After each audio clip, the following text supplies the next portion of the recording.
I thought I knew everything about my husband. 32 years of marriage, raising 3 children together, building a life side by side. But that afternoon at the hospital, when the doctor pulled me aside with those test results in his hands, everything I believed came crashing down. "These results don't match what he told you," the doctor whispered, his face grave with concern. My world tilted on its axis. What was my husband hiding? Why would he lie about his health? The medical reports told a story completely different from what he'd been feeding me for months. While I sacrificed everything to care for him, working double shifts at the hospital where I'd dedicated 40 years of my life, he was spinning an elaborate web of deception. The humiliation of discovering the truth in front of colleagues who respected me, the betrayal of someone I trusted with my entire life, the rage of realizing I'd been played for a fool, it all came to a head in that sterile hospital corridor. But he had no idea who he was really dealing with. He forgot that I wasn't just his devoted wife. I was someone with connections, knowledge, and resources he'd completely underestimated. And when the truth finally exploded, the entire hospital witnessed his downfall. I never imagined that after 32 years of marriage, I'd discover my husband was a stranger. But that's exactly what happened on an ordinary Tuesday afternoon at Metropolitan General Hospital, where I'd worked as a head nurse for decades. The morning started like any other. I arrived at the hospital at 6, prepared for my shift in the surgical wing. My body ached. 63 isn't exactly young, and after 40 years on my feet in hospital corridors, every joint reminded me of that fact. But I'd never complained. This was my calling, my passion, my life's work. My husband had been acting strangely for about 6 months. He claimed he'd been diagnosed with a rare blood disorder that required expensive treatments. "The doctors say it's serious," he told me, his face drawn with worry. "I need to start treatment immediately, but our insurance won't cover it all." I felt my heart clench with fear. How could I lose him after all these years? Without hesitation, I took on extra shifts, working myself to exhaustion to pay for his treatments. "Don't worry," I assured him, holding his hand across our kitchen table. "We'll get through this together. I'll work as much as I need to." He squeezed my hand, and I saw what I thought were tears of gratitude in his eyes. How naive I was. The treatments were supposedly happening at a private clinic across town. Every Tuesday and Thursday, he'd leave early in the morning and return late at night, exhausted and pale. "It's brutal," he'd say, collapsing on the couch. "But the doctors say it's working." I'd rush to bring him water, prepare his favorite meals, do anything to ease his suffering. My colleagues at Metropolitan noticed my exhaustion. "You're pushing yourself too hard," they warned. But what choice did I have? My husband was fighting for his life. If you're enjoying this story, don't forget to subscribe to the channel, give it a thumbs up, and comment what you would do in this situation. I picked up every extra shift available. Nights, weekends, holidays, nothing was off limits. The money went straight to what I thought were treatment costs. $20,000 in 6 months. My retirement savings depleted, but I'd have given everything for him. That's what you do when you love someone, right? You sacrifice. You put their needs above your own. You work until your feet bleed and your back screams, because that's what marriage means. My 3 children noticed my deterioration. "Mom, you look terrible," my daughter said during a brief phone call. "When's the last time you slept properly?" I brushed off her concerns. "Your father needs me," I explained. "I have to do this." But something felt off, though I couldn't pinpoint what. My husband's treatment days were predictable, his exhaustion almost theatrical. Sometimes I'd catch him on his phone, quickly hiding the screen when I entered the room. "Just checking the clinic's messages," he'd explain. I wanted to believe him. God, how desperately I wanted to believe him. Then came that Tuesday afternoon that changed everything. I was finishing up in the surgical wing when Dr. Harrison, our head of oncology and my colleague of 20 years, approached me in the corridor. His face was troubled and uncertain. "Can we talk privately?" he asked. My heart lurched. What now? We stepped into an empty consultation room, and he closed the door carefully. "I need to show you something," he said, pulling out a tablet. I don't know how to say this, so I'm just going to be direct. He pulled up medical records on the screen, my husband's name at the top. "Your husband came in for a routine physical last week. We ran a full blood panel as part of our executive health check program. I nodded, confused. Why was this a problem? Dr. Harrison's expression was grave. These results don't match what he told you, he said quietly. There's no blood disorder, no rare condition, no need for any treatment whatsoever. His blood work is completely normal, actually, exceptionally healthy for a man his age. The floor opened beneath my feet. The walls of the small room seemed to close in. That's impossible, I whispered, my voice barely audible. He's been getting treatments twice a week for 6 months. I've paid for everything. $20,000 in treatments. Dr. Harrison's face filled with sympathy and something else, anger on my behalf. I'm so sorry, he said gently, but there are no treatments. His health is perfect. I thought you should know, especially given. He trailed off, uncomfortable. Given what? I demanded, my hands trembling with a rage I'd never felt before. There's more? Dr. Harrison hesitated, then pulled up another screen. Our billing department flagged something unusual. Your husband has been using the Executive Health Center, but not for treatments. He's been booking private consultation rooms. The logs show he's always accompanied by the same person, a woman named Rebecca Martinez. Leave me in the comments. Have you been through something similar? The name hit me like a physical blow. Rebecca Martinez. I knew that name. She was a pharmaceutical sales representative. About 35, beautiful, always immaculately dressed. She visited the hospital regularly, and I'd seen her talking with my husband in the cafeteria a few times. They're just discussing his treatment options, he'd explained when I asked. Another lie? How many lies had there been? How long? I asked, my voice cold and steady despite the hurricane of emotions inside me. How long have the room bookings been going on? Dr. Harrison checked the records. 6 months. Every Tuesday and Thursday. Like clockwork. 2-hour sessions each time. The exact days and times he claimed to be getting treatments. My vision blurred with tears of rage and humiliation. I stood there in that consultation room, feeling like the biggest fool who ever lived. 40 years of dedication to this hospital, to my profession, to helping others.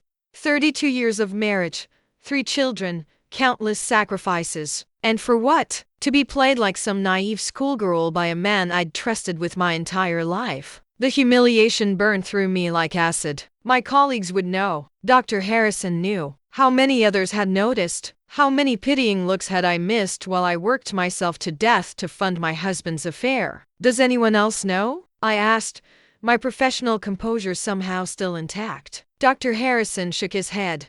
Just me and the billing manager, who brought it to my attention. I thought you deserved to know before this became hospital gossip. I appreciated that at least, but the damage was done. The truth was out, and there was no putting it back in the box. I left the consultation room in a daze. My shift was over, but I couldn't go home. Not yet. I needed to think, to process, to figure out what to do next. I found myself in the hospital chapel, a small quiet space where I'd often come during difficult times. The afternoon light filtered through stained glass windows, casting colored patterns on the simple wooden pews. I sat down heavily, my body finally acknowledging the exhaustion I'd been ignoring for months. Give it a thumbs up if you think I did the right thing. How could I have been so blind? The signs were all there, and I'd ignored every single one. The mysterious phone calls. The way he'd dress up for his treatment days, always looking sharp and well-groomed. The peculiar exhaustion that never seemed to affect his appetite or his ability to go out with friends on the weekends. The way he'd started working out, losing weight, buying new clothes. I want to look good for you, he'd said. Another lie in an ocean of lies. And the money, $20,000 of my retirement savings, my security for the future. Money I'd earned through decades of hard work, night shifts, holidays, weekends. Money that was supposed to ensure I could eventually rest, maybe travel, maybe finally take care of myself instead of always taking care of others. Gone. Spent on hotel rooms and romantic dinners and whatever else he'd been doing with her while I worked myself to exhaustion. The rage that filled me then was unlike anything I'd ever experienced. It was cold and calculating. A fury that sharpened rather than clouded my thinking. I'd spent my entire adult life helping people, being kind, being understanding, being the person everyone could depend on. Where had that gotten me? Used, betrayed, made a fool of in my own workplace, in front of colleagues who respected me. But then, sitting in that chapel, something shifted. I realized something my husband had clearly forgotten. I wasn't just his devoted, naive wife. I was a woman who'd spent 40 years building a career at one of the city's most prestigious hospitals. I had connections. I had knowledge. I had power he'd completely underestimated. And most importantly, I had information he didn't know I possessed. See, what my husband didn't know, what almost nobody knew, was that I wasn't just a head nurse at Metropolitan General Hospital. 25 years ago, when the hospital was struggling financially and facing closure, I'd done something that seemed crazy at the time. My father had just passed away, leaving me a substantial inheritance. Instead of keeping it for myself, I'd invested almost all of it, $300,000, into the hospital's emergency fund. It was a long-term investment that could be converted to hospital shares if the institution became profitable again. Subscribe and hit the bell icon for more stories like this. The hospital had indeed become profitable, very profitable. Metropolitan General was now one of the premier medical facilities in the state. And that investment, it had grown. I owned 12% of the hospital's shares, making me the third largest shareholder. I'd never mentioned it to my husband or even my children. It was my safety net, my secret security.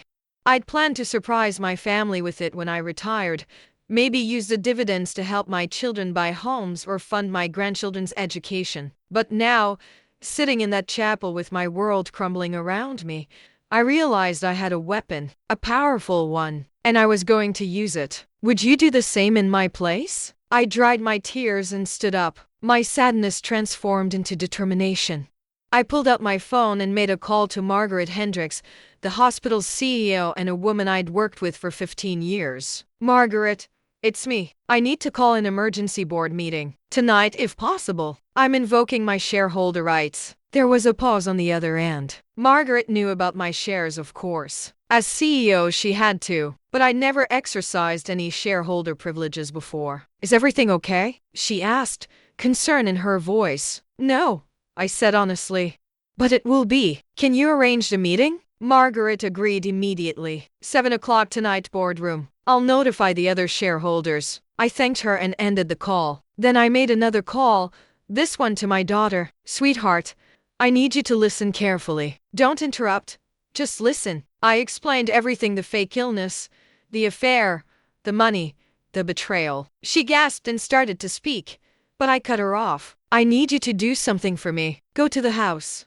Your father should be home soon. Tell him I need to see him at the hospital at 8 o'clock tonight. Tell him it's an emergency regarding his treatment. Don't tell him anything else. My daughter's voice was tight with anger when she responded. Mom, I'm so sorry. Of course I'll do it. Do you want me to tell your brothers? I thought about it. Yes, but tell them to stay away from the house and don't confront him. I need him to show up tonight. Can you do that? She promised she would.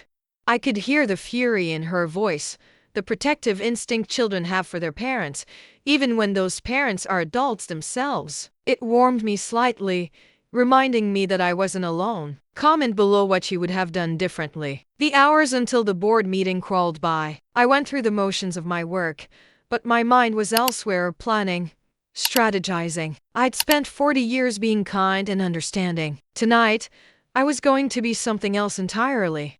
At 6:30, I went home briefly to change. I put on my most professional outfit, a navy suit I reserved for hospital formal events. I looked at myself in the mirror. 63 years old, gray hair, lines around my eyes from decades of smiling and caring for others. But my eyes were hard now, determined. I looked like someone not to be trifled with. The board meeting started precisely at 7. I walked into the elegant boardroom, where I'd only been a handful of times before. The long mahogany table was surrounded by the hospital's 7 major shareholders, plus Margaret and the hospital's legal counsel. They looked at me with curiosity and concern. I never called a meeting before, never exercised my shareholder voice. They had no idea what was coming. Thank you all for coming on such short notice, I began, my voice steady and professional. I'll get straight to the point. I've become aware of a serious misuse of hospital facilities that needs to be addressed immediately. I explained the situation, leaving out personal details but making clear that private consultation rooms were being booked under false pretenses for personal affairs. I showed them the billing records Dr. Harrison had shared with me, the pattern of regular bookings, the misuse of hospital resources. The board members looked shocked. "This is completely unacceptable," said Richard Chen, one of the senior shareholders. "If this got out, it could damage the hospital's reputation significantly." Exactly what I'd been counting on. Margaret, the CEO, looked troubled. "We'll investigate immediately and take appropriate action against anyone involved in misusing hospital facilities." I nodded. "I appreciate that, but I have another concern. As you know, I'm the third largest shareholder in this institution. I've never asked for anything before, never used my position for personal gain. But tonight, I'm making a formal request. How would you act in this situation?" The room went silent, everyone leaning forward to hear what I'd say next. "I want to invoke the shareholder clause that allows major investors to ban individuals from hospital premises for cause. The man who's been misusing these facilities is my husband, and effective immediately, I want him permanently banned from Metropolitan General Hospital." There were gasps around the table. Margaret looked pained. "I'm so sorry," she said quietly. "We had no idea." I held up a hand. "I'm not finished. I also want a full audit of all executive health center bookings over the past 6 months. Anyone found to be misusing facilities should face appropriate consequences." Richard Chen nodded slowly. "That seems more than reasonable.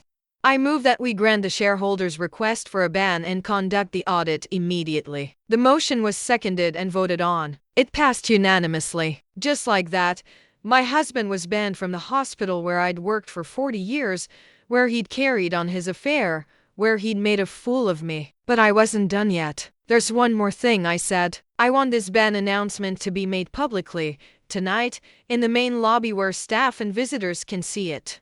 I want everyone to know that Metropolitan General Hospital does not tolerate misuse of its facilities." Margaret looked uncertain. "That's unusual. We typically handle these matters more discreetly." I met her eyes. My humiliation wasn't discreet. People saw him with her. People talked. I want them to see that there are consequences. "Please." After a moment, Margaret nodded. "All right. We'll post a notice in the main lobby." The meeting adjourned at 7:45.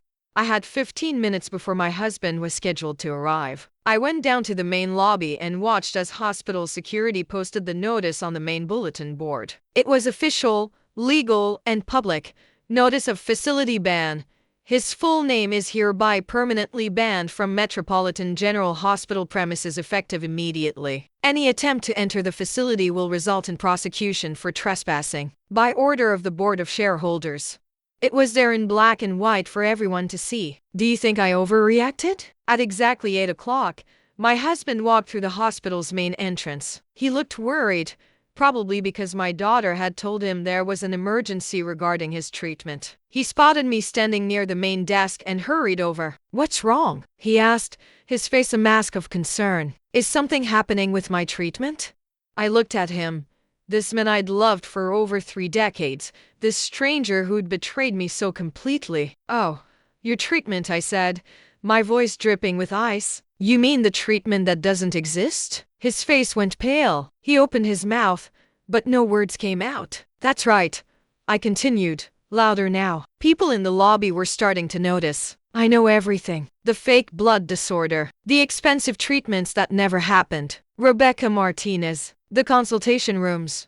All of it." His shock turned to panic. "Let me explain," he started, reaching for my arm. I stepped back. "Don't touch me. You've done enough." "I made a mistake," he said desperately. "It didn't mean anything. I love you. Please, we can work this out." I laughed, a harsh sound that surprised even me. "Work it out? You stole $20,000 from me. You faked a terminal illness. You made me work myself to exhaustion while you had an affair. And you think we can work it out? Comment if you know someone like this." By now, a crowd had gathered. I recognized faces: colleagues, doctors, nurses, people I'd worked with for years. They were hearing everything. My husband noticed too. "Can we please talk about this privately?" he begged. "It's too late for privacy," I said. "You made sure of that when you carried on your affair in my workplace, in front of my colleagues." That's when he noticed the notice on the bulletin board behind me. He walked over to it, read it, and turned back to me in disbelief. "You had me banned?" he asked, his voice rising. "From the hospital? You can't do that." I smiled, and it wasn't a kind smile. "Actually, I can. You see, there's something you never knew about me. Something I kept private because I didn't want it to change how people treated me. But I'm done keeping secrets." I turned to the crowd that had gathered. "Let me explain something to everyone here.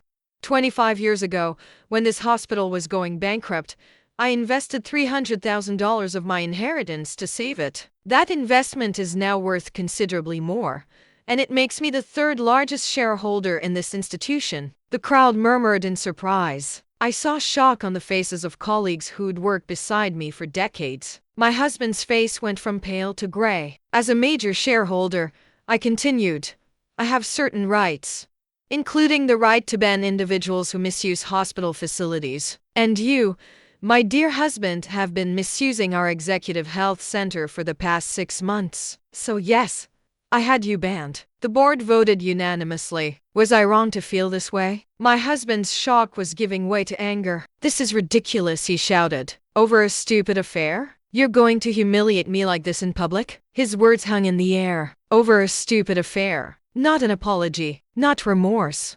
Justification. I felt my rage crystallize into something cold and unbreakable. "No," I said quietly. "Not over an affair. Over theft, fraud, and 6 months of systematic lying. Over making me work myself to collapse while you played house with another woman. Over disrespecting me, our marriage, and our children." "Mom?" I turned to see my daughter standing in the lobby entrance, my 2 sons behind her. They'd come despite my instructions to stay away.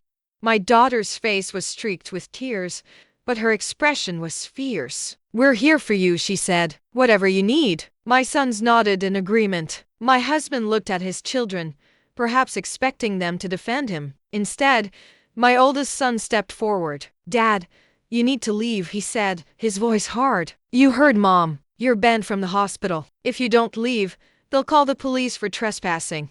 My husband looked around wildly, searching for allies, for sympathy. He found none. The crowd of hospital staff and visitors looked at him with expressions ranging from pity to disgust. He'd humiliated a woman they knew, respected, and cared about. A woman who'd worked tirelessly for 40 years to help others. They weren't going to take his side. Security approached. "Sir, you need to leave the premises now," one officer said firmly. My husband looked at me one last time. "You'll regret this," he said. "You're destroying our marriage over nothing." I shook my head. "You destroyed our marriage 6 months ago. I'm just refusing to pretend otherwise anymore." He turned and walked out, security escorting him to ensure he left. The lobby was silent for a moment. Then, unexpectedly, someone started clapping. Then another person. Then another. Soon, the entire lobby erupted in applause. If you're enjoying this story, don't forget to subscribe to the channel, give it a thumbs up, and comment what you would do in this situation. I stood there, surrounded by colleagues and strangers, all showing their support. Dr. Harrison pushed through the crowd and hugged me. "You're amazing," he said. "I'm sorry you had to go through this, but that was incredible." Margaret, the CEO, appeared at my side. "Take some time off," she said gently. "Paid leave. As much as you need. You've earned it 1,000 times over." I nodded, suddenly exhausted. The adrenaline that had kept me going was fading, leaving behind bone-deep tiredness. My children surrounded me, creating a protective barrier. "Let's get you home, Mom," my daughter said softly. "We'll deal with everything else tomorrow." But I shook my head. "Not home. Not yet. He'll be there." My oldest son pulled out his phone. "Already handled. We called a locksmith 2 hours ago. Changed all the locks. His stuff is packed and in the garage. He can pick it up tomorrow, but he's not getting in the house." I looked at my children with overwhelming gratitude. They'd protected me, supported me, taken action without being asked. "When did you 3 get so grown up?" I asked, tears finally breaking through. My daughter hugged me tight. "We learned from the best," she whispered. "You taught us to stand up for ourselves, to not take disrespect. We're just following your example." We left the hospital together, my children flanking me like bodyguards. Outside, the night air was cool and refreshing. I breathed deeply, feeling like I could breathe properly for the first time in months. "Where do you want to go?" my youngest son asked. "Your place? One of ours?" I thought about it. "Actually, I want to go to that new hotel downtown. The nice one. I want a suite with a view, room service, and a very large glass of wine. And I want you three to join me. We have a lot to talk about. Leave me in the comments. Have you been through something similar?" We spent that night in a beautiful hotel suite, my children and I, talking and crying and planning. I told them everything, not just about their father's affair, but about my shares in the hospital, my plans for helping them financially, my dreams for retirement. I'd kept so much hidden, trying to be strong, trying to manage everything alone. "No more secrets," my daughter insisted. "We're a team, Mom. You don't have to carry everything by yourself." The next few weeks were brutal. Divorce proceedings started immediately. My husband tried to fight the ban, claiming I'd abused my shareholder power. But the board stood firm. The audit I'd requested revealed that he and Rebecca had been using hospital facilities for over a year, not just 6 months. Other couples had been doing the same thing. The scandal resulted in policy changes and tightened security throughout the hospital. My husband tried to claim half of everything in the divorce, including my shares in the hospital. His lawyer argued that they were marital properties since I'd acquired them during our marriage. But my lawyer was better. "Those shares were purchased with inheritance money from her father," she argued. "That's separate property, not marital assets. Furthermore, her husband had no knowledge of the investment. He can't claim interest in something he didn't know existed." The judge agreed. My shares remained mine alone. The house purchased with my salary over the years was also awarded to me. My husband got half of our other savings in his retirement account. That was all. $20,000 he'd stolen. The judge ordered him to pay it back in installments. "You fraudulently obtained this money by lying about a medical condition," the judge said sternly. "That's grounds for criminal fraud charges, though the plaintiff has graciously chosen not to pursue them. Be grateful for that mercy." Subscribe and hit the bell icon for more stories like this. As for Rebecca Martinez, karma found her too. When the hospital's audit revealed the misuse of facilities, several pharmaceutical companies whose representatives had been involved were notified. Rebecca's company terminated her employment immediately. She'd violated ethics clauses in her contract by engaging in inappropriate relationships with potential clients. In this case, my husband had claimed to be seeking information about medications for his condition. Her career in pharmaceutical sales was effectively over. The story spread through the medical community like wildfire. I became something of a local legend, the devoted nurse who'd worked for 40 years, who'd saved a hospital with her own inheritance, and who'd taken down a cheating husband with the power she'd quietly accumulated. I received messages of support from nurses, doctors, and healthcare workers from all over the country. "You're my hero," one message read. "You showed us we don't have to accept disrespect." But the most surprising consequence came 3 months after the scandal. The hospital board called a special meeting and offered me a position on the board of directors. "We've been blind to the valuable perspectives we're missing," Richard Chen said. "We have doctors and administrators and investors on this board, but no one who represents the nursing staff, the people who are the backbone of this hospital. We'd like that to change." I accepted, of course. At 63, I was starting a new chapter. I reduced my nursing shifts to part-time and spent the rest of my time in board meetings, working on policies to improve working conditions for nurses and protect hospital staff from harassment or abuse. I used my voice, the one I'd stayed silent with for so long, to advocate for people who couldn't advocate for themselves. Give it a thumbs up if you think I did the right thing. My children rallied around me in ways that made my heart overflow. My daughter moved in with me for a few months, just to keep me company and make sure I was okay. My sons visited constantly, helping with repairs around the house, taking me out to dinner, making sure I knew I was loved and valued. "Dad was an idiot," my oldest son said one evening. "He had the most incredible woman in the world, and he threw it away for what? Some cheap affair that meant nothing?" My ex-husband, for his part, learned the hard way that actions have consequences. Rebecca broke up with him within weeks apparently. Being with a married man sneaking around was exciting, but being with a divorced, unemployed man living in a cheap apartment was not. He'd lost his job too. Turns out, his company frowned upon employees who committed fraud, even against family members. Word had gotten around about what he'd done, and his reputation was destroyed. He tried to reconcile several times. "I made a terrible mistake," he said during one of his calls. "Can't you forgive me? We built a life together." But I was done. "We did build a life together," I agreed. "And you demolished it. I'm not interested in rebuilding with someone I can't trust." I hung up and blocked his number. I had no more words to give him. No more energy to waste on someone who'd valued me so little. The hardest part wasn't the anger or the betrayal, those emotions faded over time. The hardest part was accepting that I'd been living with a stranger. That the man I thought I knew had never really existed, or had stopped existing somewhere along the way. That 32 years of memories were now tainted by the knowledge of his capacity for deception. It was like grieving someone who was still alive, mourning not a person but an illusion. Comment below what you would have done differently. But with that grief came liberation.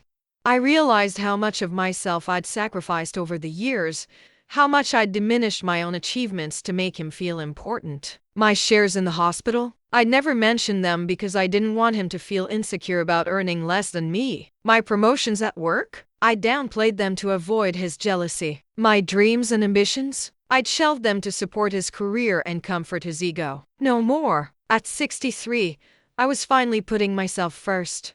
I started taking painting classes, something I'd always wanted to do. I traveled to Italy with my daughter, spending 2 glorious weeks exploring art and history. I bought myself a new car, not a practical sedan, but a sleek convertible I'd always admired. My children laughed when they saw it. "Mom, you're having a midlife crisis in your 60s, my son teased. "Better late than never," I shot back, and we all laughed.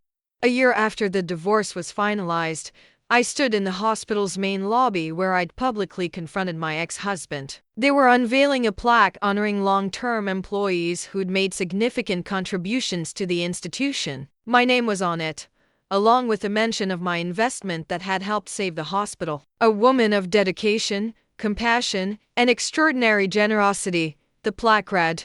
I stood there with my children beside me, looking at my name in bronze, and felt a sense of peace. Dr. Harrison approached me after the ceremony. "How are you doing?" he asked. "Really?" I smiled. "I'm good. Actually, I'm better than good. I'm happy." And it was true. The pain had faded, replaced by something stronger: self-respect, independence, and the knowledge that I'd stood up for myself when it mattered most. "I'm glad," he said warmly. "You deserve happiness.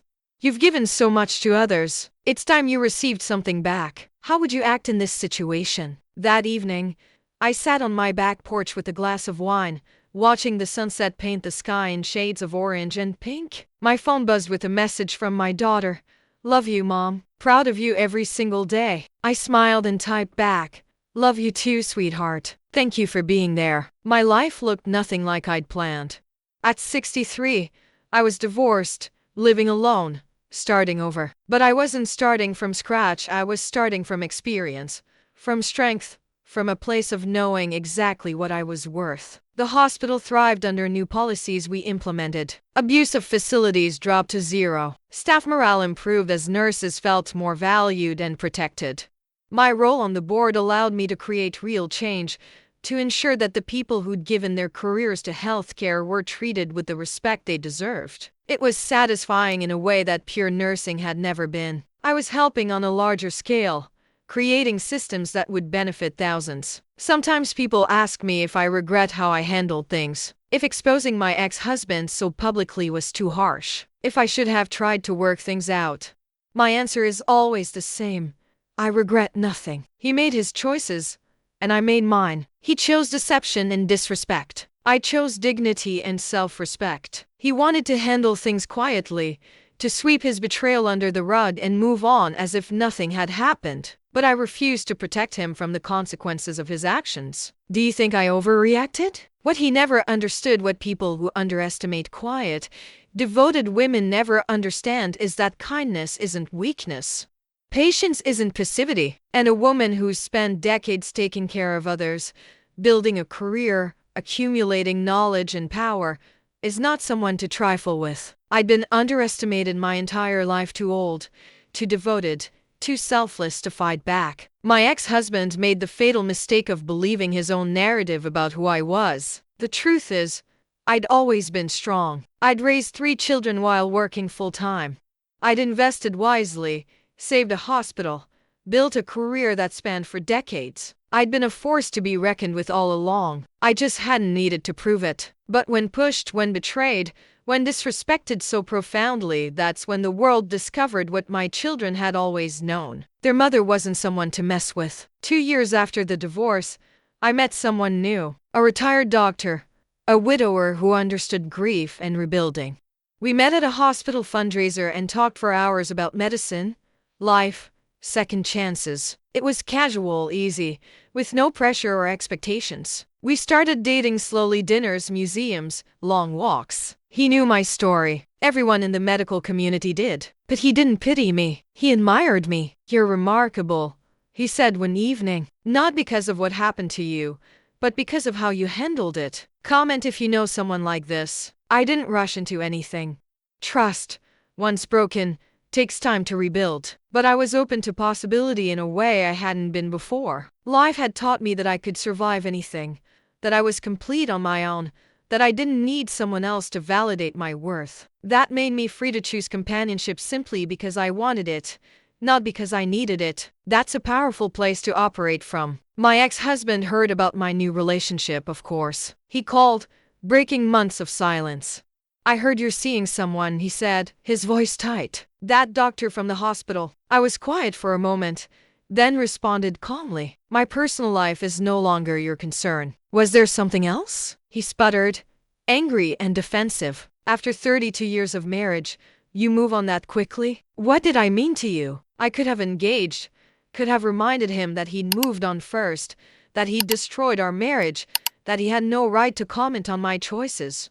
But I was past that. Tenter novamentio continuariu meant everything to me once. I said simply, "But that person doesn't exist anymore. The man I loved would never have done what you did. I'm moving forward with my life, and I suggest you do the same. Goodbye." I hung up and blocked his number again. Some people don't deserve your energy, your explanations, or your time. Was I wrong to feel this way? My children were thrilled about my new relationship. "He treats you the way you should be treated," my daughter observed after meeting him. "With respect and admiration." That was the difference, I realized. My ex-husband had loved me in his own way, but he'd never truly respected me. He'd seen my devotion as something to exploit rather than cherish. He'd viewed my sacrifices as his due rather than precious gifts. And when someone doesn't respect you, love means nothing. The hospital continued to flourish. My work on the board led to national recognition. We were featured in healthcare journals as a model for staff advocacy and ethical governance. I was invited to speak at nursing conferences across the country. "Tell us your story," they'd say. "Tell us how you found your voice." And I would tell them, not just about the betrayal and the revelation, but about the decades of quiet strength that came before. About building a career, making wise investments, raising children, and creating value every single day. Your power didn't come from one moment of standing up to your ex-husband, I'd tell audiences. It came from 40 years of showing up, working hard, making smart decisions, and accumulating knowledge and influence. When the moment came to use that power, you already had it. That's the lesson: build your foundation every single day, so when you need to stand on it, it's solid beneath your feet. Leave me in the comments. Have you been through something similar? Young nurses would approach me after these talks, their eyes bright with determination. "You've inspired me," they'd say. "I'm going to invest more wisely, speak up more, value myself more." That was worth everything, knowing that my story, painful as it was, could help other women avoid my mistakes or handle similar situations with strength. If my humiliation could become someone else's empowerment, then perhaps it had meaning beyond my personal pain. 3 years after the confrontation in the hospital lobby, I attended my youngest son's wedding. It was a beautiful ceremony, full of love and hope. My ex-husband was there. Of course, he was still their father, and my children maintained relationships with him despite everything. We were cordial, polite, nothing more. He'd gained weight, looked older, tired. His new girlfriend, another woman, not Rebecca, looked young and uncomfortable. During the reception, he approached me during a quiet moment. "You look happy," he said, and there was genuine sadness in his voice. "I am," I replied honestly. "I hope you find happiness too." I meant it. I'd moved past anger into indifference, and even beyond that into a kind of distant compassion. He was a sad, aging man who'd destroyed something precious because he'd been too foolish to value it. That was punishment enough. "I never meant to hurt you," he said. "I know you probably don't believe that, but it's true." I considered his words carefully. "I believe you didn't set out to hurt me," I said finally. "But you did hurt me profoundly. And the fact that it wasn't intentional doesn't erase the damage. You made choices every Tuesday and Thursday for 6 months. You made the choice to lie, to steal, to disrespect our marriage. Those were active decisions, not accidents. Subscribe and hit the bell icon for more stories like this." He looked at me, and I saw the regret in his eyes. Real regret, perhaps for the first time. "I threw away everything, didn't I?" he asked quietly. "I had a remarkable wife, wonderful children, a good life, and I destroyed it for something that meant nothing." I nodded slowly. "Yes, you did, but that's not my burden to carry anymore. You'll have to make peace with your choices in your own way." I walked away then, back to the celebration, to my children and grandchildren, to the life I'd rebuilt from the ashes of betrayal. The years that followed were the best of my life.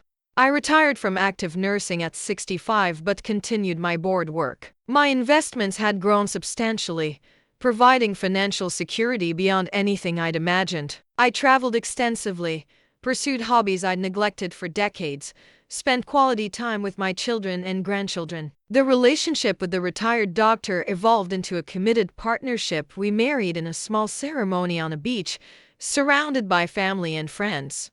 "Second marriages are proof that you can start over," my new husband said during his vows. "That past pain doesn't define your future. That there's always room for new chapters, new love, new happiness." I cried happy tears, something I'd thought might never happen again after my divorce. But life has a way of surprising you, of offering redemption when you least expect it. My ex-husband eventually faded into the background of our family's life. He attended major events but was no longer central to our world. My children had processed their anger and disappointment, arriving at a place where they could maintain a relationship with him without betraying their loyalty to me. "You don't have to hate him on my behalf," I told them. "He's your father. You can love him despite his mistakes. That's what forgiveness looks like. Give it a thumbs up if you think I did the right thing." But I also made sure they understood the lessons of what had happened. "Never underestimate your own value," I told my daughter. "Never sacrifice so much of yourself that you lose sight of who you are. Never let someone else's needs completely eclipse your own. Partnership should be mutual, respect should be fundamental, and if someone shows you they don't value you, believe them the first time." She listened carefully, absorbing wisdom bought at a high price.